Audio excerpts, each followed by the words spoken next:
Gaza पर Israel की बमबारी और तबाही को कथित तौर पर खत्म करने वाले अमेरिका की मध्यस्थता से हुए संघर्ष विराम को लगभग 1 साल हो गया है। लेकिन इस युद्ध विराम के बाद से इजरायल के हमलों में तकरीबन 1300 फिलिस्तीनी मारे गए हैं और उसकी सेना का इस पट्टी के लगभग 65% हिस्से पर कब्जा है, जहां 20 लाख की आबादी का एक बड़ा हिस्सा मलबे के बीच तंबू वाले शिविरों में रह रहा है और स्कूल अस्पताल बंद पड़े हैं।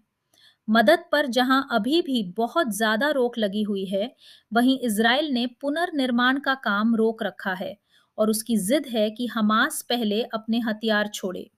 फिर भी जब हमास ने धीरे धीरे इजरायली सेना की वापसी के साथ साथ डोनाल्ड ट्रंप के की अगुवाई वाले बोर्ड ऑफ पीस के प्रस्तावित 15 सूत्री खाके के तहत अमेरिकी समर्थन वाले फिलिस्तीनी टेक्नोक्रेट्स के साथ मिलकर अपने भारी हथियारों को हटाने और उन्हें स्टोर करने पर सहमति जताई, तो इजरायल के प्रधानमंत्री बेंजामिन नेतन्याहू ने इसे मानने से इनकार कर दिया। उन्होंने कहा कि इजरायल 15 सूत्री दस्तावेज को खारिज कर रहा है और जब तक हमास भारी हथियार, हल्के हथियार यानी सारे हथियार नहीं छोड़ देता, तब तक कोई वापसी नहीं होगी।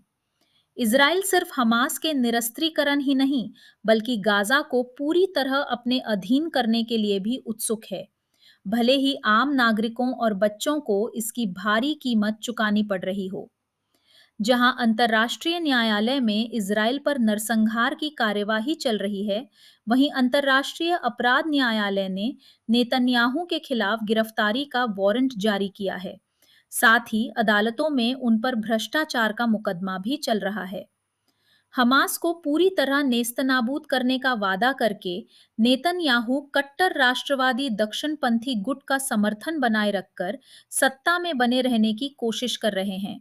अगर वे पीछे हटने या कोई रियायत देने पर सहमत होते हैं, तो अक्टूबर में होने वाले चुनावों में उनके दक्षिणपंथी गठबंधन को राजनीतिक नुकसान उठाना पड़ सकता है। ट्रंप और इजराइल ने 28 फरवरी को ईरान में सत्ता बदलने के मकसद से जो युद्ध शुरू किया था, वो एक बड़ी नाकामी साबित हुआ है। इससे ईंधन का संकट पैदा हो गया है, जिसका असर कई देशों पर पड़ा है। होर्मुज जलडमरू मध्य में ठीक से आवाजाही न हो पाने के चलते अमेरिका में पेट्रोल और उर्वरकों की बढ़ती कीमतों का असर अमेरिकी अर्थव्यवस्था पर पड़ने लगा है। इसी वजह से ट्रंप पश्चिम एशिया में कोई ऐसी कामयाबी हासिल करना चाहते हैं जिससे उनकी साख बनी रहे।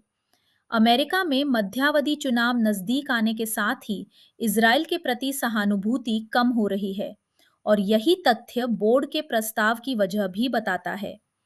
भले ही उस बेतुके बोर्ड की नए गाजा की परिकल्पना, जिसमें मुक्त व्यापार क्षेत्र, फ्री ट्रेड जोन और निजी बुनियादी ढांचे का प्रावधान तो है, लेकिन बोर्ड में फिलिस्तीनियों की कोई भागीदारी नहीं है। विनाशकारी संघर्ष के बाद खुलेआम मुनाफा कमाने की कोशिश जैसी लगती हो।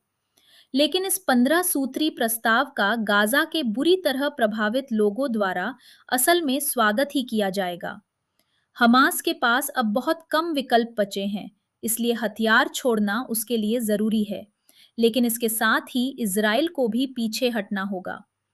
ट्रंप और उनके सलाहकारों को ये सोचना चाहिए कि क्या वॉशिंगटन द्वारा दशकों पुराने उस समझौते, जिसमें इजराइल की शर्तों पर उसे हथियार दिए जाते रहे और उसका बचाव किया जाता रहा, को जारी रखना सही है, या फिर क्या वो इजराइल को असल में पीछे हटने के लिए मजबूर करने के वास्ते उसके मुख्य हथियार आपूर्तिकर्ता होने के नाते अपने दबदबे का इस्तेमाल करेगा।